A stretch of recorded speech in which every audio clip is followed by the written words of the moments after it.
আমি একজন মেডিকেল ছাত্রী, খুবই সাধারণ, সব দিক থেকেই পড়াশোনা, টাকা পয়সা, বিশেষ করে চেহারা ডার্ক শ্যামলা, মাঝারি হাইট ধরনের। আমার চেহারা নিয়ে আমার কোনো ক্ষোভ নাই, কিন্তু যেহেতু বিয়ের সময় হয়েছে, আমার আম্মু আমার চেহারা নিয়ে বেশ হীনম্মন্যতায় ভোগেন। মুখের উপরেই বলেন, যেহেতু আমি অসুন্দর, কোনো ভালো যোগ্য পাত্র আমি পাবো না। আমার কোনো প্রশ্ন নাই, তবে যদি কোনো কিছু আমার মায়ের উদ্দেশ্যে বলতেন, যাতে তিনি আল্লাহর উপর সম্পূর্ণ ভরসা রেখে তারপর আমার বিয়ের জন্য ছেলে খোঁজেন। প্রথম যে পুরুষকে দেখবে সে সাথে সাথেই যেন বিয়ের জন্য জোরাজোরি না করেন। দেখুন, আপনারা তো অনেকে হেসে দিয়েছেন প্রশ্ন শুনে, কিন্তু এই প্রশ্নটি আমি এর আগেই পড়েছি। প্রশ্নটা পড়ে আমার কাছে বেশ খারাপ লেগেছে, বা ভেবেছি যে এখানে 100-150 প্রশ্ন আছে, যদি 10টা প্রশ্নের উত্তরও দেই তাহলে এই বোনটার প্রশ্নের উত্তরটা দেব। কারণ এই বোন এ আশা করে প্রশ্ন করেছেন যে আমি হয়তো এই প্রশ্নের উত্তরে কিছু কথা বলবো যেগুলো তার মাকে তিনি শোনাবেন, হয়তো তার যে অশান্তি, তার দুঃখ, তার কষ্ট, তার ফ্যামিলিতে যে তার প্রতি টর্চার হচ্ছে, মেন্টাল টর্চার, সেটা হয়তো কিছুটা কমবে। দেখুন, দুর্ভাগ্য আমাদের, আমরা অনেকে নিজেকে মুসলমান দাবি করি, অথচ আমাদের আচার আচরণে আমরা মুসলমান নই। আমাদের প্রিয় নবী সাল্লাল্লাহু আলাইহি সাল্লামের সবচেয়ে কাছের, সবচেয়ে ভালোবাসার, সবচেয়ে আপন মানুষগুলোর মধ্যে থেকে একজন ছিলেন বেলাল রাদিয়াল্লাহু তাআলা আনহু। বেলাল রাদিয়াল্লাহু তাআলা আনহু কিন্তু একসময় কৃতদাস ছিলেন, আবার গায়ের রং ছিল কুচকুচে কালো, নিগ্রো। আবার তিনি কিন্তু আরবের মানুষ ছিলেন না, বাহির থেকে আসা মানুষ ছিলেন। এতগুলো তখনকার আরব, বিশেষ করে ইসলাম পূর্ব আরবের মানুষের মধ্যে যে মানুষের প্রতি ঘৃণা প্রকাশের যে কারণগুলো আছে, তার সবগুলো কারণ বিদ্যমান। এরকম একজন মানুষকে নবী সাল্লাল্লাহু আলাইহি সাল্লাম ভালোবাসার জায়গায় স্থান দিয়েছেন, তার মসজিদে মুয়াজ্জিন হিসাবে নিয়োগ দিয়েছেন, সম্মানের জায়গায় তাকে বসিয়েছেন। এটাই ইসলাম। অতএব কারোর চেহারার অসৌন্দর্য বা চেহারার কাটিং ভালো না, বা গায়ের রংটা হয়তো শ্যামলা বা কালো, এই কারণে কাউকে যদি তাচ্ছিল্য করা হয়, তাকে যদি অপমানকর কথা বলা হয়, মন খারাপ হওয়ার মতো কথা বলা হয়, সেটা যদি খোদ বাবা মাও বলেন, তাহলে এই বাবা মা আল্লাহর কাছে পাপিষ্ঠ এবং অপরাধী হিসাবে বিবেচিত হবেন, এবং কিয়ামতের ময়দানের বিচার হবে। মেয়ে হয়েছে দেখি যা তা বলবো, ছেলে হয়েছে দেখি যা তা বলবো, এত সহজ না। আল্লাহ তাআলা বলেছেন, মা ইয়ালফিযু মিন কাওলিন ইল্লা লাদাইহি রাকিবুন আতীদ। মানুষের দুই ঠোঁট দিয়ে যা কিছু উচ্চারণ করে সে সব কিছু সংরক্ষণ করা হয়। হয় নেকামলের পাল্লা উঠবে, আর না হলে বদামলের পাল্লা উঠবে। আল্লাহর কাছে জবাবদিহি করতেই হবে যদি আপনার মুখের কোনো কথা দিয়ে কাউকে কষ্ট দিয়ে থাকেন। এজন্য কাউকে তাচ্ছিল্য করা এটা এত জঘন্য বিষয়, কারো সম্পর্কে বাজে মন্তব্য করলেন, এত জঘন্য বিষয়। আল্লাহ বলেছেন, তাহসাবুনাহু হাইয়িনা ওয়া হুয়া ইনদাল্লাহি আযীম। আল্লাহ কোরআনে বলেছেন, তোমরা এই জাতীয় বিষয়গুলোকে খুব তুচ্ছ মনে করো, যে একটু কি হলো আর একটুকু বললাম, অথচ এটা আল্লাহর কাছে মহা অপরাধ, জঘন্য অপরাধ।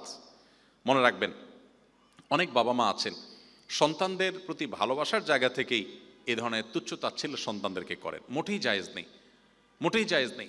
বাবা মা হিসাবে সন্তানকে আরও বেশি সান্ত্বনা দিবেন, তাকে আরও বেশি সাহস যোগাবেন, এবং আল্লাহর প্রতি ভরসা রাখবেন। ইমানদার কখনো আল্লাহর প্রতি নিরাশ হয় না। আমি এই বোনকে বলতে চাই, আপনার মায়ের এই কথায় আপনি মনক্ষুণ্ণ না হয়ে এটি আল্লাহর পক্ষ থেকে পরীক্ষা হিসাবে আপনি গ্রহণ করেন। মনে রাখবেন, পার্থিব জীবনটাই যদি সব কিছু হতো, তাহলে তো আর আমাদের পাওয়ার কোনো জায়গা ছিল না। কিন্তু অ্যাজ এ মুসলিম আমরা মনে করি যে পার্থিব জায়গাটাই সব কিছু নয়, আমার আসল জগৎ রয়েছে মৃত্যুর পর, অনন্তকাল, আখিরাতের জগৎ। সো দুনিয়ার জগতে যদি আমি অপমানিত হই, লাঞ্ছিত হই, আমাকে যদি হীনম্মন্যতা ভুগতে হয়, আমাকে যদি মানুষ ইগনোর করে, আমাকে যদি কেউ পাত্তা না দেয়, সমাজে আমার কোনো গুরুত্ব না থাকে, কিচ্ছু আসে যায় না। আমার যদি জান্নাতটা হয়ে যায়, নিজের অনন্তকালের সুখের ঠিকানা হয়ে যায়। এর বিপরীতে যার আল্লাহর প্রতি বিশ্বাস নাই, সে তো দুনিয়াতেই সব কিছু মনে করে। দুনিয়াকে সব কিছু মনে করার কারণে দুনিয়ার কোনো কিছু না পাইলে সে ডিপ্রেসড হয়ে যায়, সে পাগল পড়া হয়ে যায়, তার আখিরাতের প্রতি কোনো ভরসা নেই। অতএব আমি আপনাকে বলবো, আল্লাহর প্রতি ভরসা রাখেন এবং সবর করুন। এবং শেষে আপনার মাকে আমি বলতে চাই যে আল্লাহকে ভয় করবেন।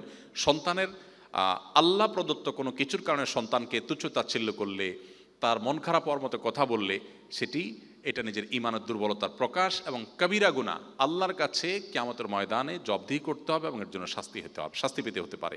এজন্য আল্লাহকে ভয় করবেন। আমি ছোটবেলা থেকে অনেক ধার্মিক ছিলাম, কিন্তু কলেজে ওঠার পর মনে অনেক চিন্তা চলে এসেছে, যা বেশিরভাগ পশ্চিমা বিশ্ব থেকে অনুপ্রাণিত। আমি সালাত ঠিকমতো আদায় করতাম না, কাজা করতাম, পরনিন্দা, গীবত এর মতো নন ইসলামিক কাজে লিপ্ত ছিলাম। মাঝে মাঝে ইসলামের সত্যতা ও অস্তিত্ব নিয়ে প্রশ্ন আসতো, নাউজুবিল্লাহ। কিন্তু আমি এখন পুরোপুরি ইসলামের পথে ফিরতে চাই, জানি না আল্লাহ আমাকে কবুল করবেন কিনা, বুঝে শুনে এমন ভুল করার পরেও আমাকে দয়া করে দিক নির্দেশনা দিবেন।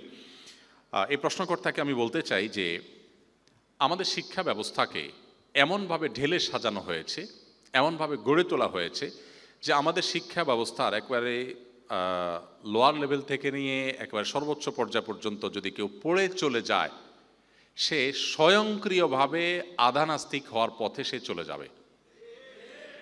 ডিজাইনটাই সেভাবে করা হয়েছে, দুর্ভাগ্যজনক একটা বাস্তবতা। আমি একটি কথা বিভিন্ন জায়গায় বলার চেষ্টা করি, আপনাদের কাছেও আরজ করতে চাই। গত 50 বছর যাবৎ এদেশে একটা ট্যাবলেট খাওয়ানোর চেষ্টা করা হয়েছে, সেটি হলো রাষ্ট্র থেকে, সব কিছু থেকে ধর্মকে আলাদা করে ফেলতে হবে, ধর্মকে ঠেলে মসজিদে ঢুকে দিতে হবে, এর বাইরে কোথাও ধর্ম থাকবে না। তাহলে কি হবে? তাহলে দেশটা শূন্য হয়ে যাবে। এই স্বপ্ন আমাদেরকে 50 বছর যাবৎ দেখানো হয়েছে এবং এভাবেই 50 বছর যাবৎ দেশ চলেছে, যে ধর্ম ঠেলে দূরে রেখে দাও, তাহলে দেশ উন্নত হয়ে যাবে, দেশ শূন্য হয়ে যাবে। আমার প্রশ্ন হলো, এই 50 বছরে দেশ কোন জায়গায় গিয়েছে এই ধর্মকে দূর দূর করে? এই প্রশ্নটি এখন জোরালোভাবে রাখা দরকার এই আইডিওলজি যারা আমাদেরকে দিচ্ছে, খাওয়াচ্ছে, গিলাচ্ছে তাদের প্রতি। আমি এর বিপরীতে মালয়েশিয়াকে আমি রাখতে চাই। মালয়েশিয়াতে আমরা জানি সেখানে রাষ্ট্র ইসলামকে প্রচণ্ডভাবে ধারণ করে।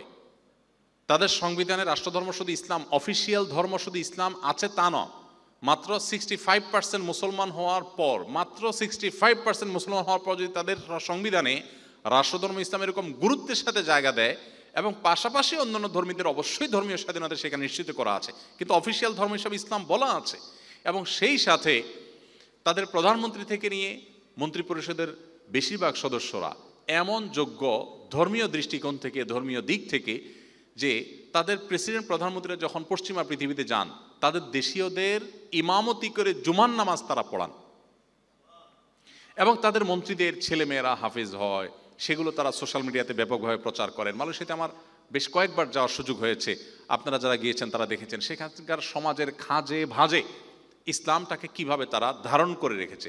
সেখানে মহিলা পুলিশ যারা আছে তাদের দেখবেন যে মাথায় একটা সুন্দর করে কাপড় স্কার্ফ দেওয়া আছে। এভাবে প্রত্যেকটা খাঁজে ভাজে আপনি ইসলাম দেখতে পাবেন, খুঁজে পাবেন। তাদের শিক্ষা সিলেবাস, তাদের রাজনীতিতে, তাদের রাষ্ট্রীয় কর্মকাণ্ডে, তাদের সংবিধানে বিভিন্ন জায়গায় ইসলামকে খুব চমৎকারভাবে তারা স্থান দিয়ে রেখেছে। আমার প্রশ্ন হলো, ইসলামকে ধারণ করে মালয়েশিয়ানরা কি আমাদের চাইতে পিছিয়ে গেছে না এগিয়ে গেছে? কতটা এগিয়েছে যে আমাদের মন্ত্রী মিনিস্টাররা আমাদের দেশ থেকে কাজের জন্য, চাকরির জন্য আমাদেরকে নেওয়ার জন্য বসে থাকতে হয় তাদের কাছে গিয়ে। তো তারা আমাদের চাইতে কম সময়ে আমাদেরকে পেছনে ফেলে অনেক দূর চলে গেছে। কই তাদের ধর্ম পালন বা তাদের ধর্মকে ধারণ করা তো তাদের অগ্রগতির পথে বাধা হয়নি। আমি একটি কথা প্রায়শই বলার চেষ্টা করি।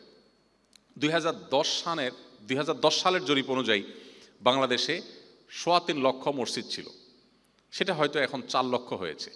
4 লক্ষ মসজিদে শুক্রবারে জুমার দিন 12:30 থেকে 1:30 পর্যন্ত এই টাইমটাতে গড়ে যদি প্রত্যেকটা মসজিদে 150 কোটি মানুষ থাকে, মুসল্লি যদি উপস্থিত হয়, তাহলে 6 কোটি মানুষ প্রতি সপ্তাহে ইমাম খতিবদের অ্যাড্রেস শোনার সুযোগ পান।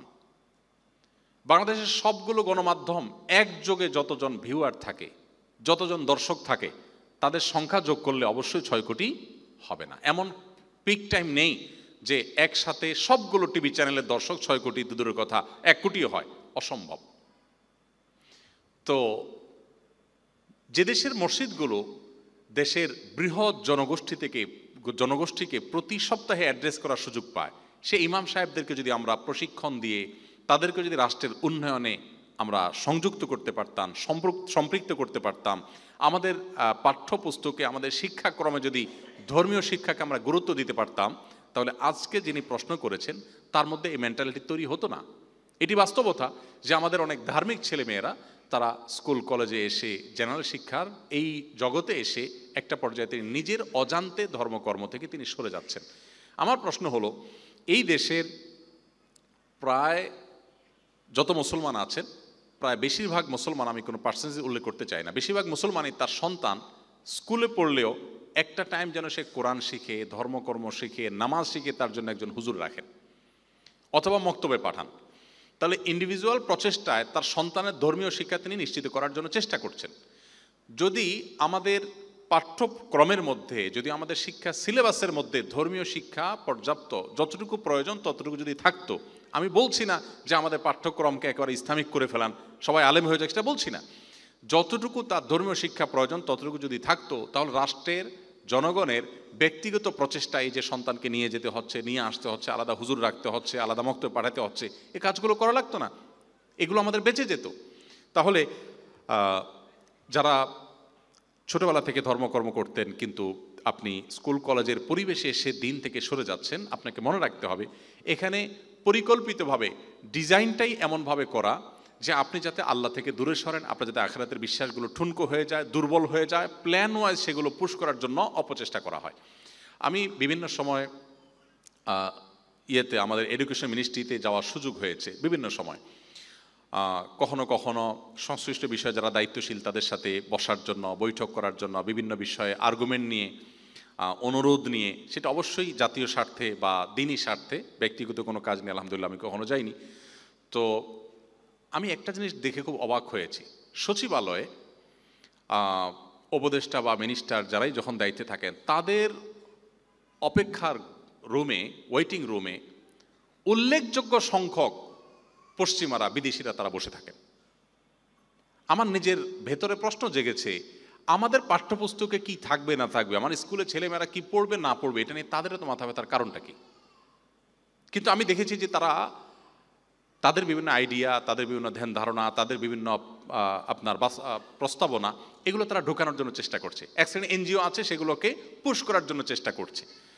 আমাদের দেশে অনেক অনাচার আছে, যে অনাচারগুলো পশ্চিমা দুনিয়া থেকে এখানে আমদানি করা হয়েছে কোনো প্রয়োজন ছাড়া, এগুলো আমাদের সমাজের জন্য ক্ষতি ছাড়া কোনো লাভের কিছু বই আনে নাই, বাট সেগুলো আনা হয়েছে। তো পাঠ্যপুস্তকে, আমাদের কারিকুলামে এরকম জিনিস থাকার কারণে আমাদের অনেক ছেলেমেয়েরা কিন্তু নষ্ট হয়ে যাচ্ছে। তো এই জায়গাটাতে আমাদের সবার মনোযোগী হইতে হবে যে দেশের সংখ্যাগরিষ্ঠ মানুষের চিন্তা চেতনা বিরুদ্ধ কোনো কিছু পুশ করা, শিক্ষার নামে হোক, সংস্কৃতির নামে হোক, বিনোদনের নামে হোক, সেটা কখনো জনগণের আকাঙ্ক্ষার প্রতিফলন হতে পারে না। এই জায়গাটাতে আমাদের সবাই সোচ্চার থাকতে হবে, তা না হলে আমাদের পরবর্তী প্রজন্মকে আমরা কোনোভাবেই ধরে রাখতে পারবো না। অতএব যিনি এই প্রশ্নটি করেছেন তার উদ্দেশ্যে আমি বলতে চাই যে আপনার পূর্বের যে মানসিকতা ছিল সেটার জন্য আপনি অবশ্যই আল্লাহর কাছে অনুতপ্ত হবেন এবং আল্লাহ তাআলা ক্ষমাশীল, তিনি ক্ষমা করবেন। এখন আপনি ইসলামের পথে আসার জন্য অবশ্যই আপনাকে সার্কেল মেনটেন করতে হবে, ধর্মীয় সার্কেল, দ্বীনি সার্কেল মেনটেন করবেন, তাদের সাথে উঠা বসা করবেন এবং আল্লাহর দিকে